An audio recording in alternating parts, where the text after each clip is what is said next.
I spent 22 incredible years at Apple, helping to design experiences and devices ranging from the Mac to the iPhone and to the Apple Watch.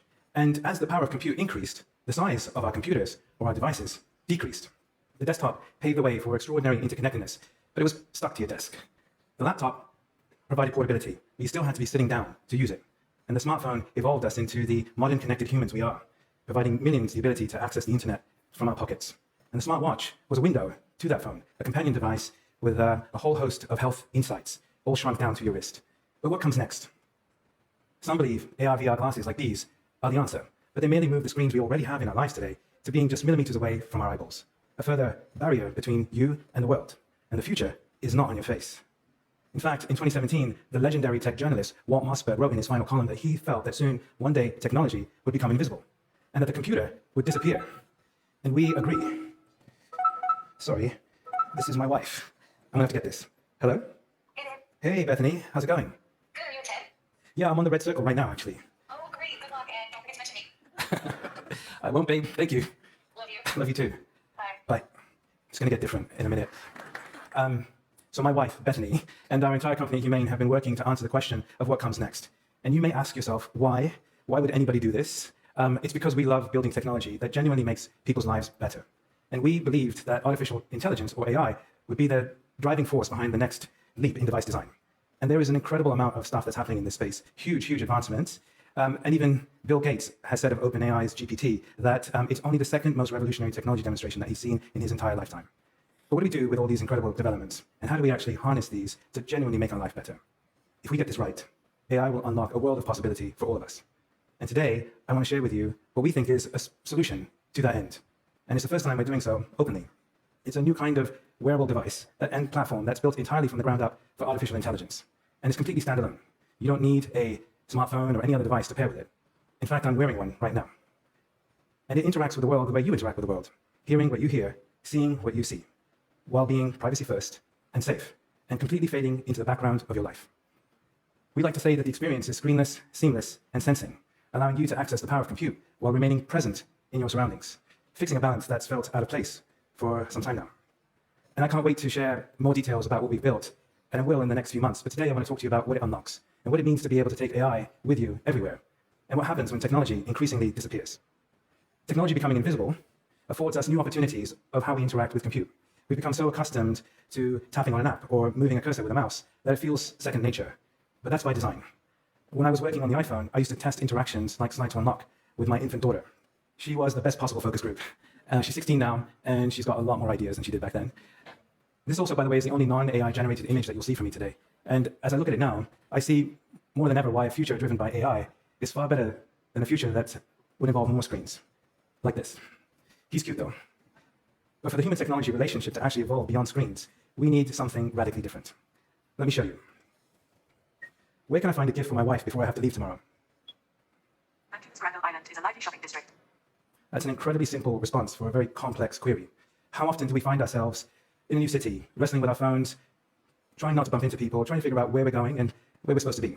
It's even harder when we don't speak the language, right? Let me show you something. Invisible devices should feel so natural to use that you almost forget about their existence. Les appareils invisibles devraient sembler si naturels à utiliser. Vous oubliez presque leur existence.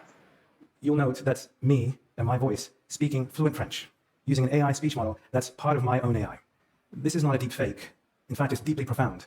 This is my AI giving me the ability to speak any language, and you having a chance to hear me speak that language in my own emotion and my own voice. Thank you. This is moving away from the experiments that make us all concerned about the direction compute is going in, but it's instead using technology to create real, responsible compute products that are in service to us and built on trust. This is good AI in action. And we spent thousands of hours reimagining and redesigning new types of compute interactions, ranging from complex voice commands to intricate hand gestures, all in service of trying to find more natural ways to interact with compute. Why fumble for your phone when you can just hold an object and ask questions about it? The result almost feels like the entire world becomes your operating system. And when compute disappears, it allows us to get back to what really matters, the new ability to be present.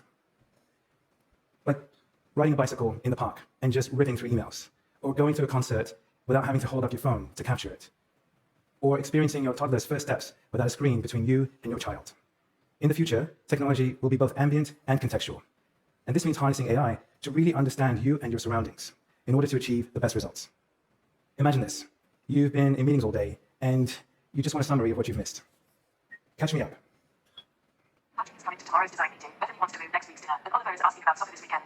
These are emails, calendar invites, and messages, all surfaced up to the top. You can use these to help guide your decision-making, manage your workload, and sculpt tailored responses in your own voice and in the context of your life. And we gain this context through machine learning. The more you use our device powered by AI, the more we can help you in all times of need.